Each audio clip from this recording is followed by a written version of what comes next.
Desde Panamá hasta México. Sígale el pulso a la información mesoamericana desde la visión de los movimientos sociales. Informativo Voces Nuestras, una producción de la Asociación Voces Nuestras. Le damos la bienvenida a la emisión 897 de este espacio que elaboramos de manera colaborativa con una amplia y comprometida red de corresponsales en la región. Mi nombre es Joaquín Tapiarenas, desde el Centro de Comunicación Voces Nuestras, donde ya tenemos preparada la información en este espacio en que nos encontramos semanalmente con las luchas y las agendas de los pueblos que trabajamos por un mundo donde quepan muchos mundos. Antes de iniciar, le invito a buscarnos en redes sociales, donde nos puede encontrar como Voces Nuestras. Pasamos de inmediato a los titulares de esta semana.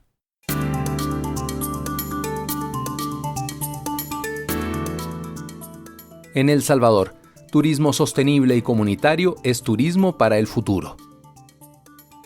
En Costa Rica, indígenas misquitas exiliadas sobreviven con muchas carencias. En Latinoamérica, Belém do Pará, la voz que las COP no pueden seguir ignorando. En México, migrar también es quedarse. En Guatemala, la mañana que conocí a Mari. Con la visión de los movimientos sociales. Informativo Voces Nuestras. En El Salvador. Esta semana el corresponsal Alfredo Carías nos comparte sobre un proyecto sostenible que busca transformar la basura en oportunidades y dará nueva vida a las familias y negocios de La Libertad y Sonsonate. Con playas más limpias y comunidades más prósperas, nace una nueva economía verde del turismo en El Salvador. Saludos a audiencias de Voces Nuestras, soy Alfredo Carías. Déjenme contarles que en las hermosas playas de La Libertad y Sonsonate en El Salvador está ocurriendo algo especial, algo que está cambiando vidas y cuidando nuestro hogar común, el mar. Hoteles, restaurantes, cafeterías y pequeños negocios turísticos se han unido en un proyecto que impulsa la producción y el consumo responsable. El objetivo: reducir, reciclar y transformar los desechos que antes se acumulaban en la arena y el océano en nuevas oportunidades para la gente y para el futuro del turismo sostenible en el país. Rosalía Soleil, soy la coordinadora del área de economía circular de la organización CESAL. Bueno, CESAL tiene un rol de entidad que articula esta convergencia de diferentes actores y sectores que se reúnen en un proyecto de economía circular.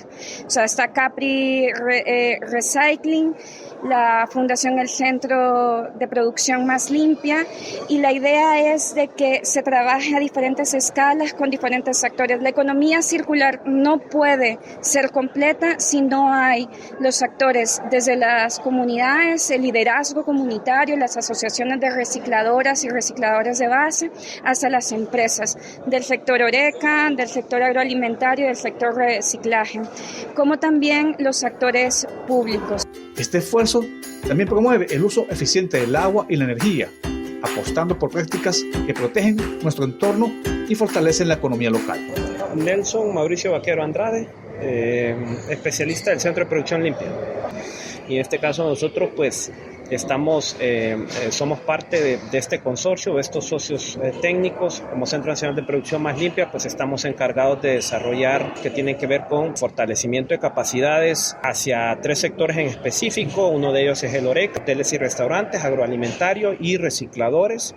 El objetivo de este proyecto realmente es buscar un esquema de certificación para estos 3 sectores en la gestión del recurso energético, agua y residuos. Pero lo más inspirador es que este proyecto está abriendo puertas para jóvenes, emprendedores, mujeres y micro y medianas empresas que ahora encuentran en el manejo responsable de los residuos una oportunidad para crecer, aprender y emprender.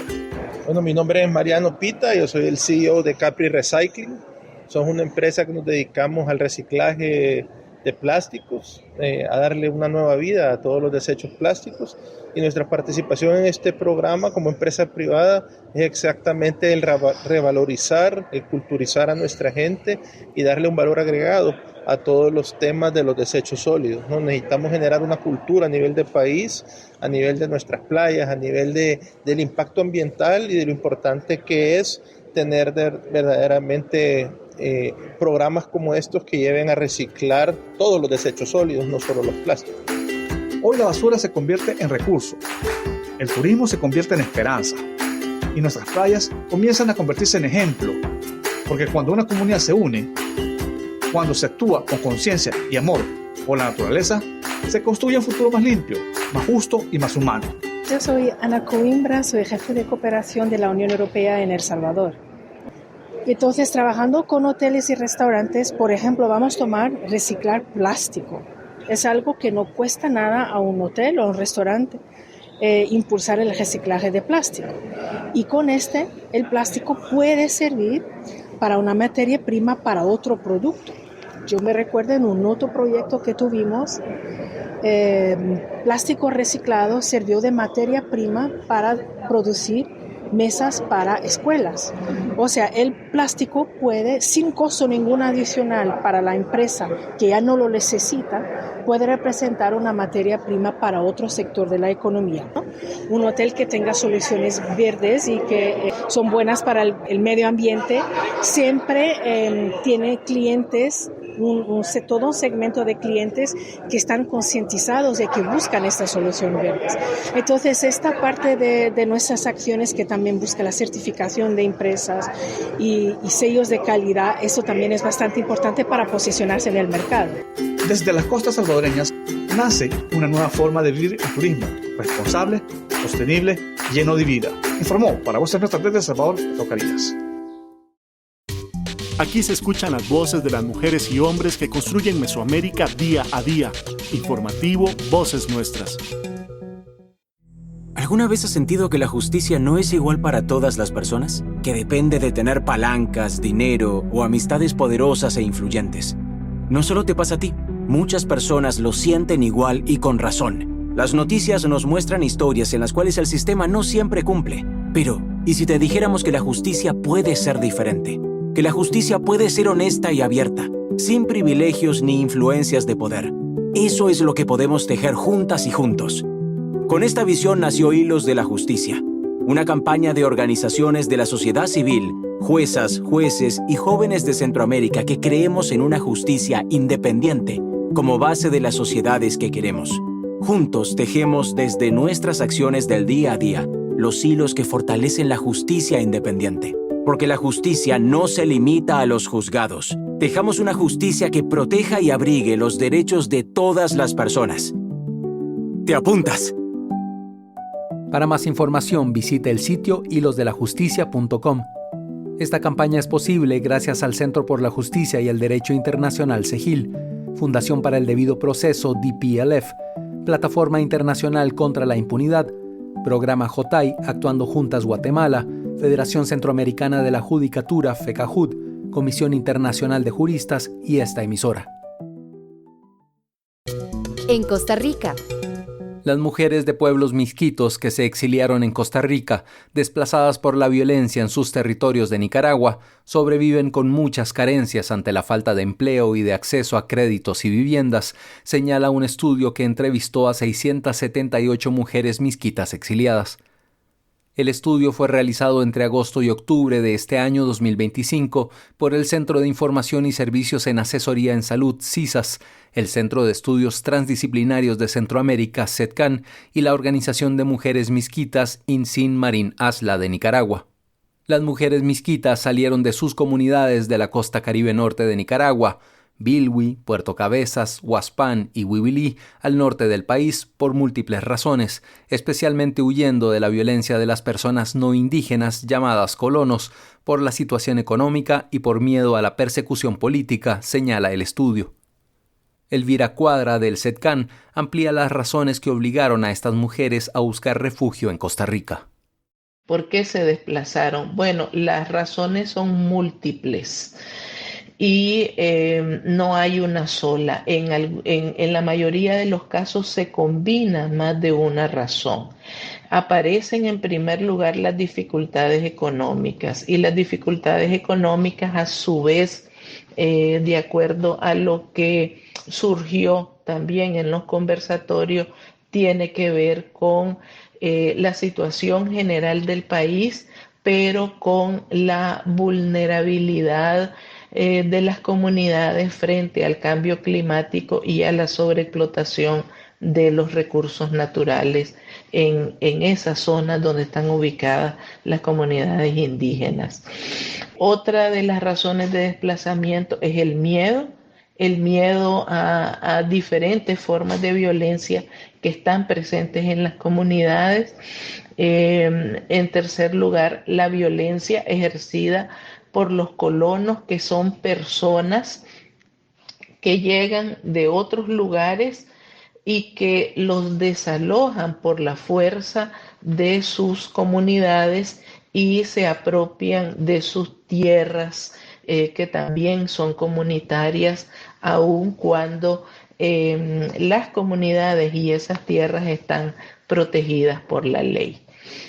Muchas veces eso significa asesinatos, masacres de las poblaciones indígenas, pero también la destrucción de las casas y de los hogares de los indígenas en Nicaragua. María Lucía Denis, mujer indígena refugiada en Costa Rica y parte del grupo de las 12 encuestadoras que fueron casa por casa recopilando la información, describe lo que más le conmovió al visitar a las mujeres en sus viviendas. Lo más impactante fue el ambiente donde viven día a día, al escuchar que con frecuencia sufren actos de racismo y discriminación, ya sea por su lengua natal, por su color de piel, por no saber desenvolverse bien con el idioma castellano, y suelen ser excluidas en los servicios de salud y educación, dijo la encuestadora. Para mejorar sus condiciones de vida, las mujeres misquitas proponen recibir apoyo para crear emprendimientos productivos, reconocimiento de sus estudios nicaragüenses y cursos técnicos adaptados a sus necesidades culturales y lingüísticas que les permitan alcanzar la autonomía económica que tanto anhelan. Con la visión de los movimientos sociales. Informativo Voces Nuestras.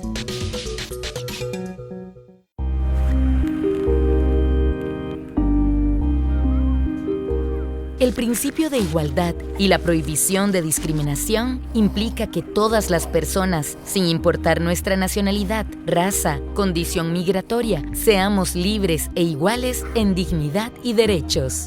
La movilidad humana implica separarse del hogar y las redes de apoyo. La suma de estos factores pueden resultar en escenarios de vulnerabilidad. Prevenir y abordar estas situaciones de riesgo que frecuentemente derivan de la discriminación es una obligación de los estados y de todas las autoridades por los que transitan o permanecen las personas migrantes, refugiadas o desplazadas. Algunas acciones que se pueden tomar son promover mecanismos que faciliten el acceso sin discriminación a todos los derechos, fomentar la eliminación de barreras administrativas o legales que dificulten la garantía de estos derechos, abstenerse de realizar acciones discriminatorias que impidan el ejercicio igualitario de los derechos. Desde las comunidades y los medios de comunicación, una buena práctica es eliminar discursos estigmatizantes contra las comunidades y personas en situación de movilidad, facilitando espacios para la integración local y compartir en la diversidad. En Latinoamérica. Dania Betsy Batista Guevara y Olmedo Carrasquilla de Radio Temblor Internacional nos comparten un balance de lo sucedido en los pasados días en el marco de la COP30 y de la Cumbre de los Pueblos, ambos encuentros realizados en Brasil, porque después de tantas COPs sin respuestas concretas, las comunidades exigen ser escuchadas y mientras las grandes corporaciones insisten en falsas soluciones, los pueblos siguen defendiendo la vida, los territorios y el futuro común. En días recientes en Brasil, Belém do Pará fue el punto de encuentro donde las voces de los pueblos, comunidades y movimientos sociales volvieron a recordarle al mundo una verdad esencial. El cambio real viene de quienes viven la realidad, de quienes conocen la tierra, el territorio y el pulso colectivo del futuro. Desde la Cumbre de los Pueblos se entregó una carta al presidente de la COP30 con un mensaje claro y urgente: justicia climática global, la protección efectiva de los derechos humanos, una transición energética que no castigue a los más vulnerables, el reconocimiento de la agroecología como una alternativa real, justa y posible para el planeta. Escuchemos declaraciones de Olmedo Carrasquilla Águila, integrante del colectivo Voces Ecológicas COVEC. Gran saludo desde Belém do Pará, Brasil. Mi nombre es Olmedo Carrasquilla Águila, del colectivo Voces Ecológicas, productores de Radio Temblor. Bueno, queremos compartir las perspectivas de lo que se dio en la Cumbre de los Pueblos 2025, paralelo a la Cumbre de las Partes del Cambio Climático de la ONU en esta versión 30. Es evidente que Brasil es un epicentro de la crisis climática que vive más sobre todo el área amazónica. Por ende, esta convocatoria fue muy emblemática porque el propósito es defender el planeta y la Amazonía es una rica biodiversidad que contribuye bastante a mitigar el cambio climático. Otro de los puntos que queremos resaltar, pues que son 30 años que no se ve resultado de estas COP y por ende el movimiento social, el movimiento por la justicia climática se abocó urgentemente a interactuar y generar resultados, pero a través de lo que es la Cumbre de los Pueblos. La Cumbre de los Pueblos se desarrolló en la Universidad Federal de Belém do Pará, en donde también se realizaron seminarios, foros, debates, por supuesto, los ejes temáticos constituidos o divididos en 6 partes, que entre esos estaba el tema de la transición energética, el tema de la justicia climática, el racismo ambiental. También se abordaron temas de alternativas como el feminismo comunitario, proyectos de vida, modelos de vida que tienen que ver con la urgencia al cual se aboca la humanidad para enfrentar el cambio climático. Es preciso también compartir pues que el sábado 15 se dio la mega marcha, una marcha a todo vapor, a toda forma de expresión que realmente llenaron pues de entusiasmo la población brasileña y a los presentes de distintas latitudes del mundo. También hay una cuestión que queremos también compartir, que es que en el marco de esta COP30 se hizo un rechazo enérgico a través de un pronunciamiento firmado por distintas redes de justicia climática en cuanto a lo que era el lanzamiento del Fondo de Compensación para los Bosques Tropicales, que ha sido catalogado como otro proyecto de las falsas soluciones al cambio climático. Y así vemos también pues aún algunos proyectos que no han tenido resultados y que vienen siendo rechazados en todos estos debates ante la COP30. Bueno, nosotros de esta manera queríamos compartir esta información. Todavía queda trabajo por cumplir, más sobre todo porque en este marco de la COP hay muchos indicios que todavía los accionistas, el mercado de hidrocarburos, quieren mantener la lógica capitalista del extractivismo. Y es por esa razón que una de las evidencias quedó demostrada cuando se registraron más de 1.600 lobistas para estar dentro de esta COP. Por eso es que se realiza la Cumbre de los Pueblos como una forma alternativa a lo que acontece dentro de los estados y corporaciones que aún quieren mantener un negocio con el clima y quieren mantener el modelo extractivo. Después de tantas COPs, sin respuestas concretas, las comunidades exigen ser escuchadas, porque mientras las grandes corporaciones insisten en falsas soluciones, los pueblos siguen defendiendo la vida, los territorios y el futuro común. Hoy, desde Belén, se reafirma una certeza: para enfrentar la crisis climática, el mundo necesita escuchar y respetar la sabiduría y las propuestas de quienes cuidan a tierras desde siempre. Desde Panamá, soy Dana Betsy Batista Guevara, Radio Temblor Internacional, para el informativo Voces Nuestras. Aquí se escuchan las voces de las mujeres y hombres que construyen Mesoamérica día a día.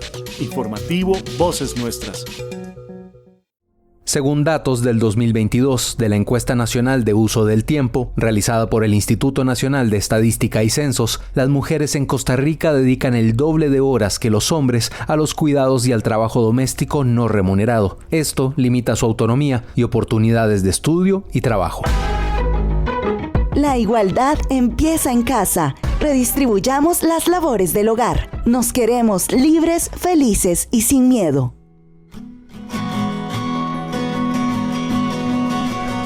Un mensaje del Encuentro de Mujeres de la Economía Social Solidaria y el Programa de Economía Social Solidaria de la Escuela de Sociología de la Universidad de Costa Rica, con el apoyo de Voces Nuestras y esta emisora. En México. Cada año miles de mexicanas y mexicanos migran a Estados Unidos o Canadá, lo que hace que en sus familias dejen algún vacío. Pero a pesar de las distancias, la tecnología ayuda a mantener cercanía.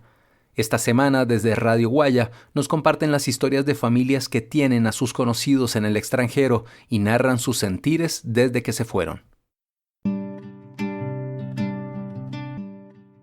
En muchas casas en México siempre hay una silla vacía. Es la del hijo que se fue al norte, la del hermano que cruzó la frontera y la del padre que ya no está.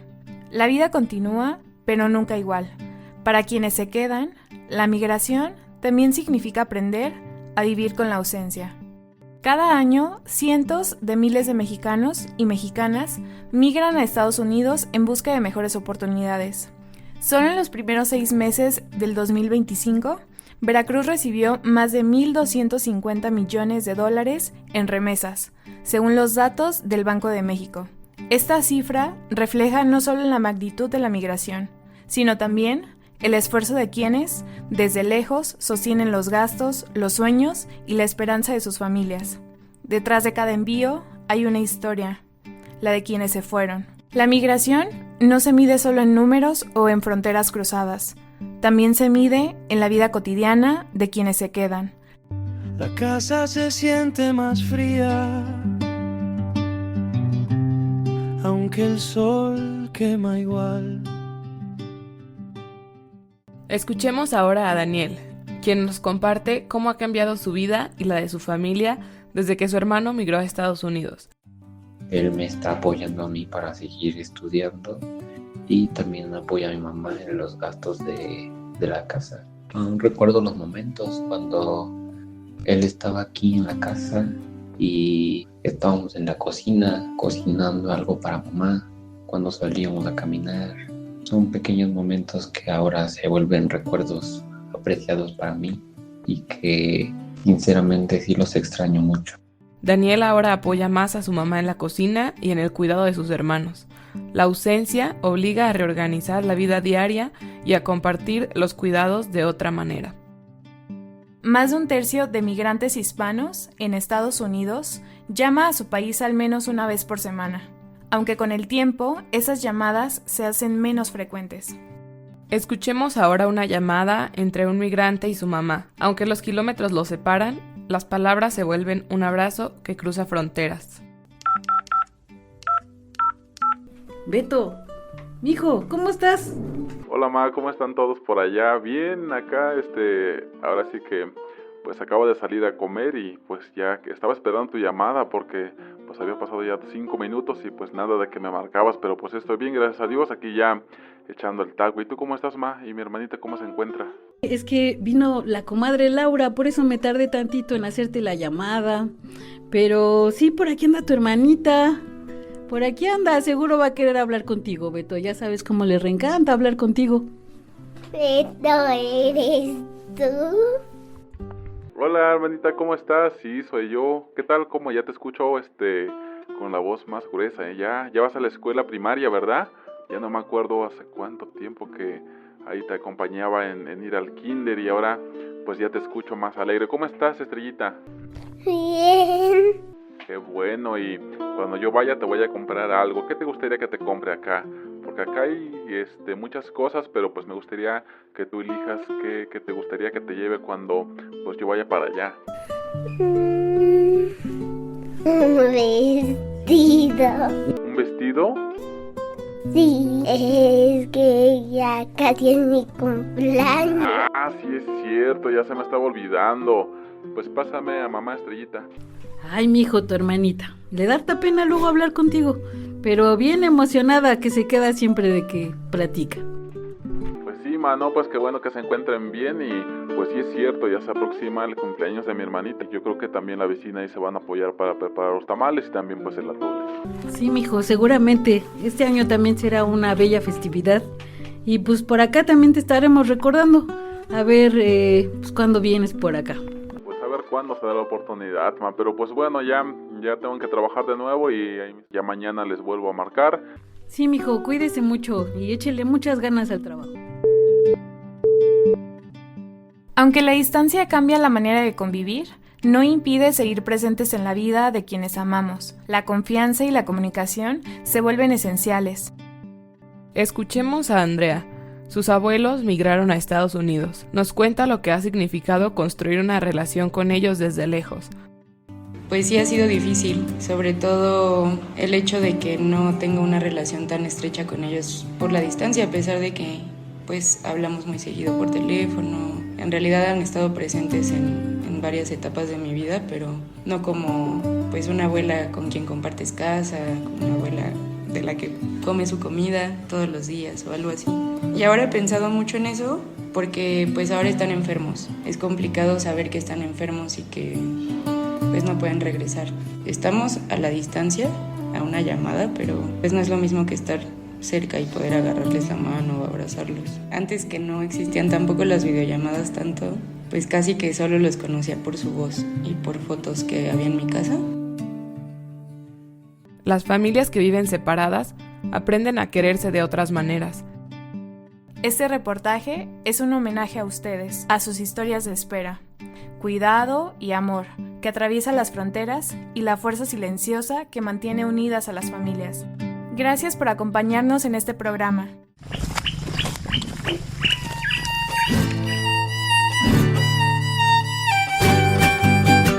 Esta es una producción de Radio Guayacocotla, La Voz Campesina.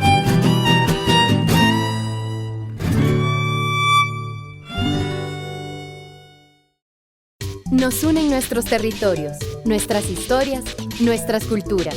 Informativo Mesoamericano, Voces Nuestras. Garantizar la atención médica a todas las personas es una de las obligaciones del Estado. Esta debe cumplirse independientemente de la situación migratoria de quienes requieran estos cuidados. Los servicios de salud deben ser accesibles y aceptables.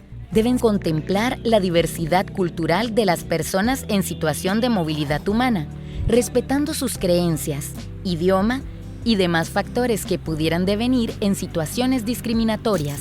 Los estados están obligados a garantizar la disponibilidad y accesibilidad a campañas de salud pública, tomando en cuenta, además, las condiciones de los procesos de movilidad y la vulnerabilidad a contagios que existen en ellos. Es una responsabilidad de las autoridades sanitarias la creación de espacios de capacitación y sensibilización de personal médico y administrativo en donde se prevengan situaciones discriminatorias que impidan el acceso al derecho a la salud. Te invitamos a promover espacios seguros con menos obstáculos para el acceso a una salud humana digna y libre de discriminación.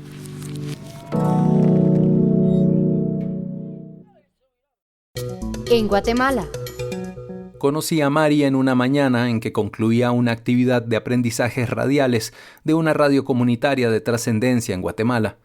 Compartimos mesa para el almuerzo y ella, luego de preguntarle sobre su actividad comunicacional, me refirió que era la chava de las fotos del 21 de noviembre.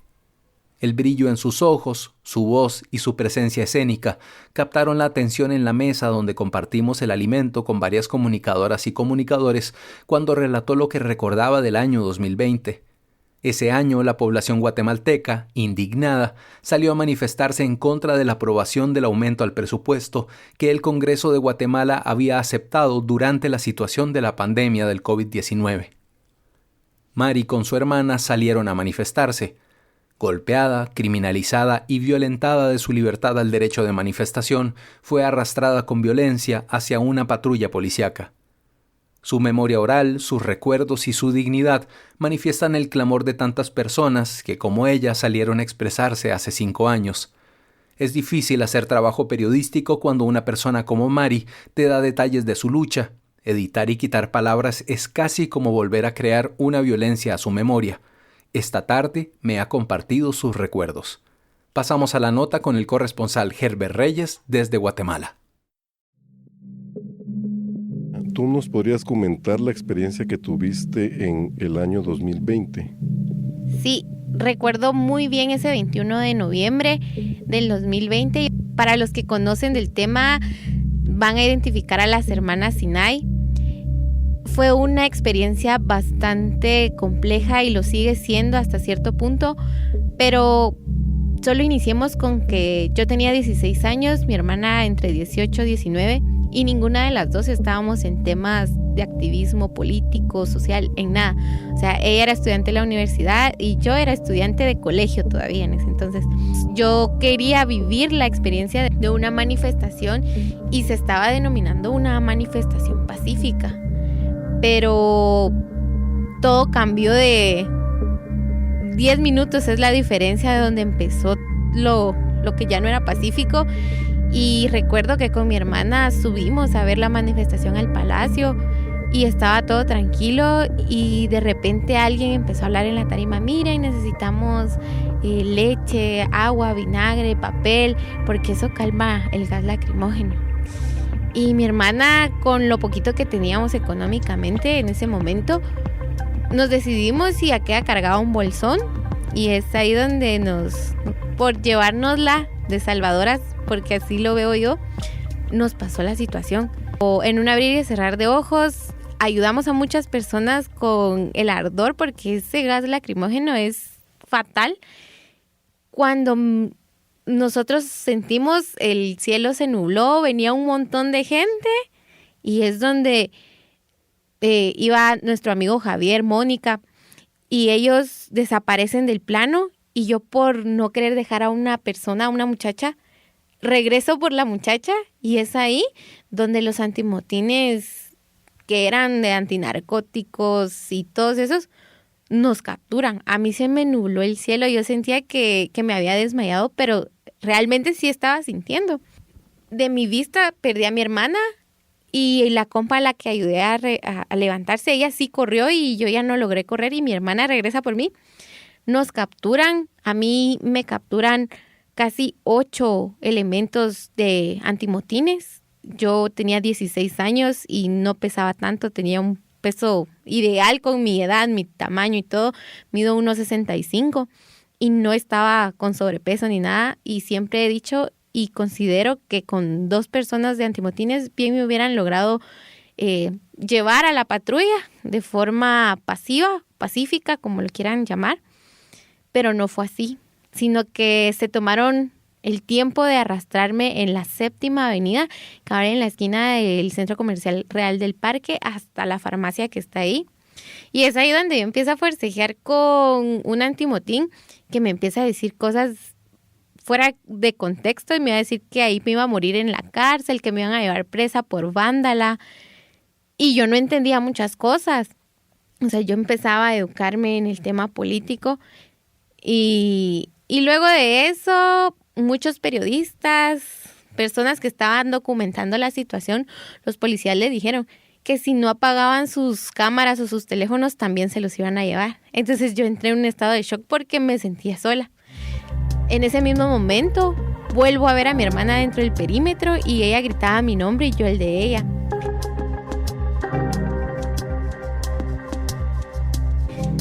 Y luego bajamos desde la 7ª Avenida hasta la 9ª, así agarradas de 2 policías, mujeres, con el uniforme perla gris, que ya son como las demás de oficina que le llaman.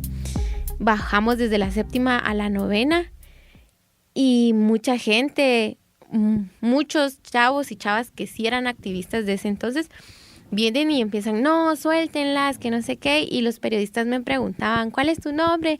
Y yo tenía miedo de decir mi nombre porque uno no sabe qué puede pasar. Pero sí había leído esas desapariciones forzadas y estaba el tema otra vez bastante sonado. Yo dije, capaz digo mi nombre y me desaparecen, ¿y qué hago yo? Y yo tenía mucho miedo. En eso me tiran a la palangana de la patrulla, porque me tiraron, ni siquiera me subieron, me tiraron como que yo era un costal de papas. Y yo tenía miedo, era menor de edad. Mis papás como tal no sabían la situación en la que estábamos viviendo. Habíamos quedado con mi papá de regresar a la casa a comer tacos en familia. No regresamos sino hasta el otro día, y es donde nos llevan a Torre de Tribunales. Y ese sentimiento yo no se lo deseaba a nadie, porque el frío, el silencio de ese lugar es tenebroso y uno se queda así atónito. La persecución a veces es inevitable. Yo lo mencioné al principio, mi hermana y yo no perfilábamos en ningún lugar como ellas merecen ser arrastradas y así por bochincheras, o sea, porque ya las hemos visto en otras ocasiones, no, o sea, no perfilábamos para eso, pero nos sucedió. Han pasado ya 5 años del 21 de noviembre. Esa experiencia ha dejado un impacto en la memoria de muchos jóvenes. Algunos perdieron la vista por la violencia que realizaron los antimotines. De 5 años para acá, ¿qué actividades has comenzado a desarrollar, a realizar en tu carrera profesional?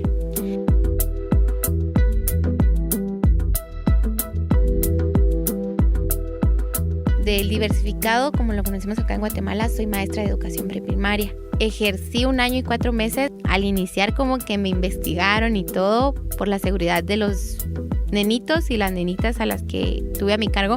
Hubo una pequeña investigación, se enteraron de que había estado pues, en torre de tribunales y hasta cierto punto tengo todavía un caso pendiente en tribunales. La ley o la justicia más bien se está tardando demasiado. Ahora actualmente a mis 21 años, porque ya tengo 21 años y eso me pasó cuando tenía 16, actualmente soy reportera de un medio de comunicación comunitario. Sigo estudiando en la universidad, ya llegué a la universidad. Como les decía, soy reportera y he escrito y como ya sabrán, muchos en el medio me conocen como Carolina Sinay y algunos cuando escuchan mi apellido me dicen, ay, estuviste en tal manifestación. Y no me da ninguna vergüenza, ni me siento como, ay, ¿qué van a decir? O sea, a mí no me da vergüenza y con orgullo les digo que sí, pero hay algo bastante interesante que he tocado con los compas con los que trabajo ahora, de que mi caso no es tan sonado porque yo no era famosa, ni mi hermana era famosa, ni éramos activistas, ni cantábamos, ni nada, no hacíamos absolutamente nada, sino solo éramos, ahí sí que civiles, en una manifestación, observando una manifestación, una estudiante de Derecho, una estudiante de la carrera de preprimaria, y solo queríamos ver cómo se manejaba una manifestación, porque si bien conocemos la historia de Guatemala, las manifestaciones han sido clave para el desarrollo o la evolución del país. Ahora desarrollas trabajo como reportera y has también participado en la cobertura de casos de criminalización en torre de tribunales. ¿Qué sensación te da ver a las compañeras, a los compañeros de diferentes edades que están siendo llevados a audiencias en las salas de los tribunales? ¿Qué impacto te dio la primera vez que lo realizaste en el ejercicio profesional de periodismo? Sí, la primera vez que fui a cubrir una audiencia como tal, lo digo abiertamente, se conoce el caso, fue el caso de Edmar Arriola Toc, que está en el caso Toma Usac. La primera vez que entré, recuerdo que llamé a mi hermana y les voy a compartir el audio tal vez para que Herbert lo ponga. Llamo a mi hermana, le mandé un audio y le digo, Majo, yo no he superado esto porque ni bien toqué las carceletas, me recorrió un escalofrío horrible y lo único que supe fue llorar. Me puse a llorar.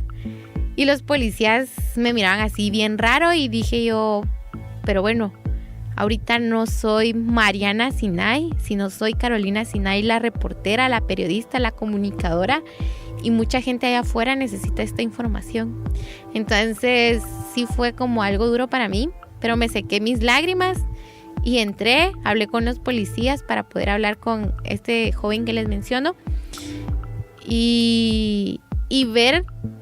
Y a pesar de que yo estaba afuera, yo sentía como ese 21 de noviembre regresaba a mí porque, o sea, sin fundamentos, sin nada válido para detenernos, lo hicieron.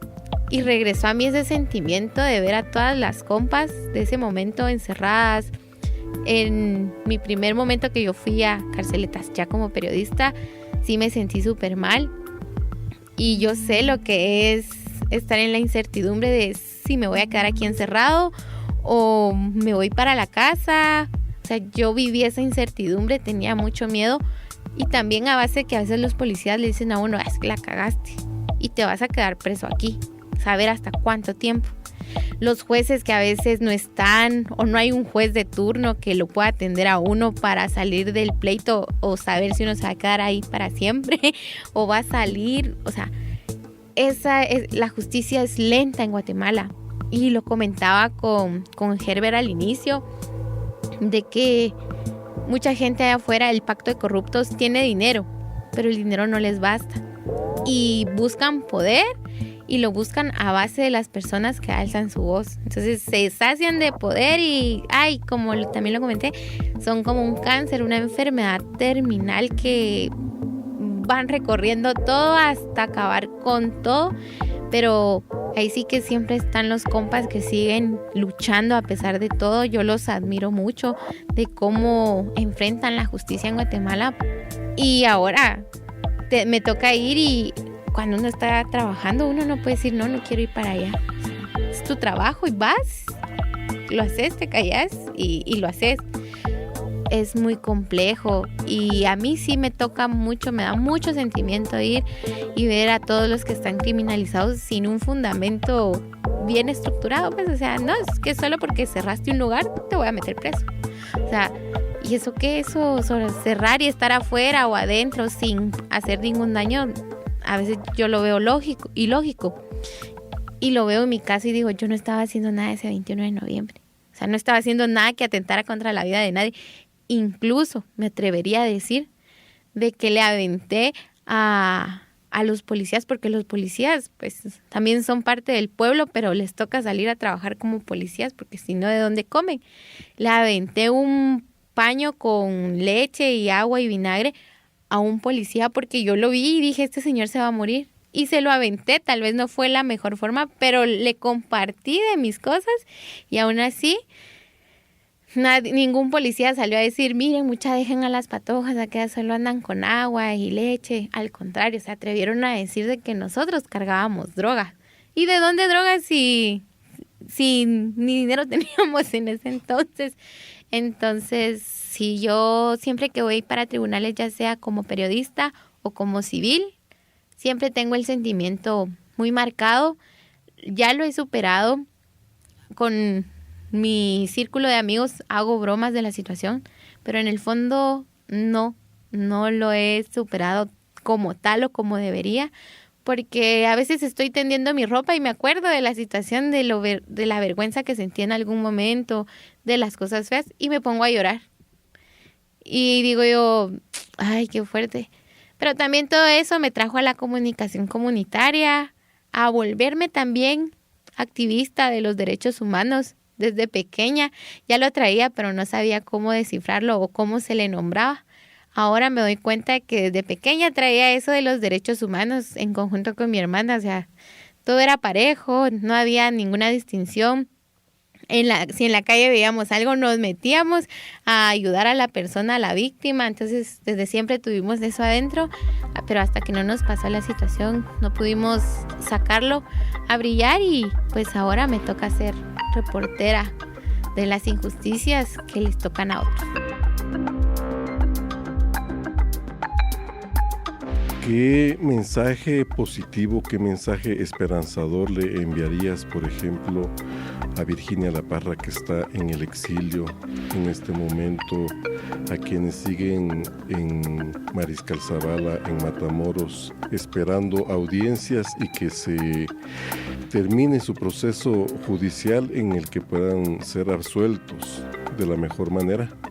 Sí, comentarles que la abogada de nosotros para este caso del 21 de noviembre, la primera que confió y se metió al agua fue Leili Santizo. Ella también ha sido criminalizada. El licenciado Javier García también. Él sigue con nosotros actualmente, pero está en la lucha también. Es que yo las admiro y los admiro mucho por la fuerza que han tenido para sobrevivir al pacto de corruptos, a la plaga de corruptos que tenemos en Guatemala. Los admiro mucho y son no como mi ejemplo a seguir, pero sí mi línea a seguir de los derechos humanos y la situación que se vive, ¿verdad? Y que no se detengan ni desmayen ante su propósito. Ya, ahí sí que todo esto es un salto de fe todos los días. Es un salto de fe para los periodistas, comunicadores, defensores, activistas, para toda la población todos los días es un salto de fe. Y algo que yo les diría es que mueran con dignidad. Morir con dignidad, como lo dicen en el Rabinal Achí, es lo mejor, y defendiendo la situación guatemalteca. Mueran con dignidad, no se vendan, sigan invictos. Yo pues no me he vendido, ni pretendo hacerlo, y así me lleve toda la vida buscando justicia para mí, para mi hermana y para todas las personas defensoras de derechos humanos o que están criminalizadas, pues lo voy a hacer. Y si la misma justicia me quita la vida, pues ya sabrán, ¿verdad? Entonces, eso, mi frase favorita de la vida, de hoy en adelante, es morir con dignidad. Y eso para todos. Ay, lo siento, Gerber. Al final de la entrevista, Mari tenía en su rostro una sonrisa llena de lágrimas que comenzó a multiplicarse y me contagió esa sensación. Gracias, Mari, por la confianza, por tu amor a la vida y por tu amor a la lucha por la igualdad en Guatemala y Mesoamérica, por el derecho de alzar la voz. Entonces ese estigma que crea el tener un proceso legal, aunque uno sea el demandante, o sea, también crea trabas. Y pues en el lugar donde trabajo actualmente han confiado en mí. Ahí sí que también han abrazado ese proceso junto conmigo de no estás sola y te entrevistamos, y siempre están los compas como Gerber, Maco, Juan Pablo, que quieren saber de qué pasó o quieren que todo el mundo, ahí sí que todo el mundo, porque la comunicación es maravillosa y hace que llegue a todo el mundo, pero que muchas personas conozcan mi caso y sepan de que este tema de la criminalización no es solo para jueces ni nada, sino es para toda la población que decide alzar la voz. Para el informativo mesoamericano Voces Nuestras, reportó desde la ciudad de Guatemala Herbert Reyes.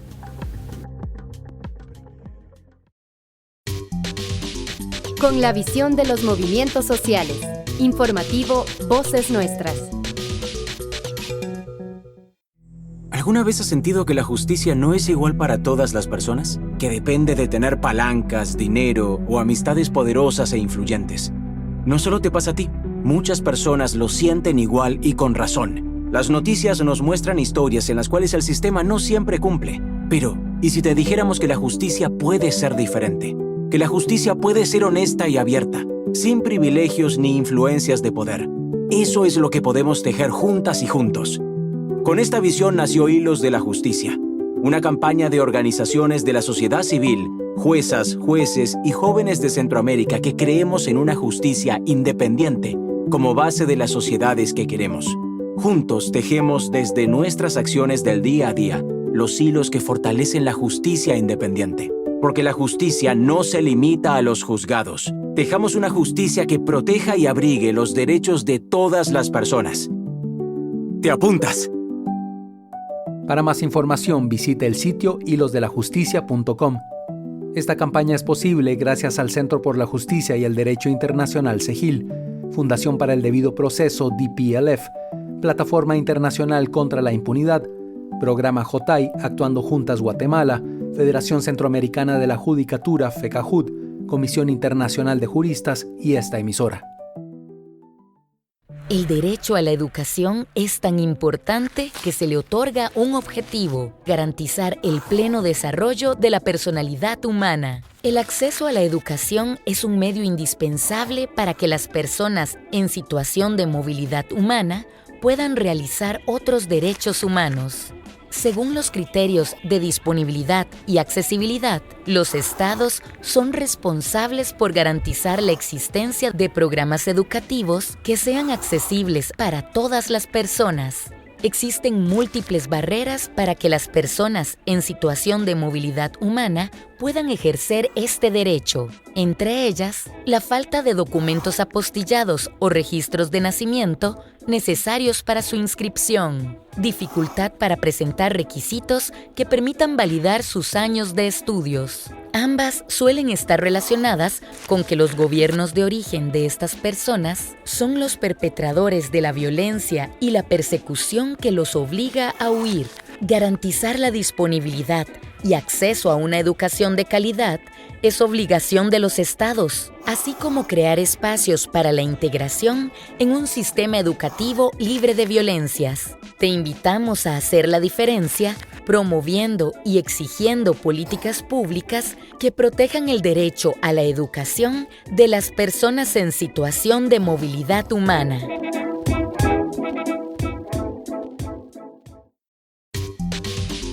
Con la visión de los movimientos sociales. Informativo Voces Nuestras.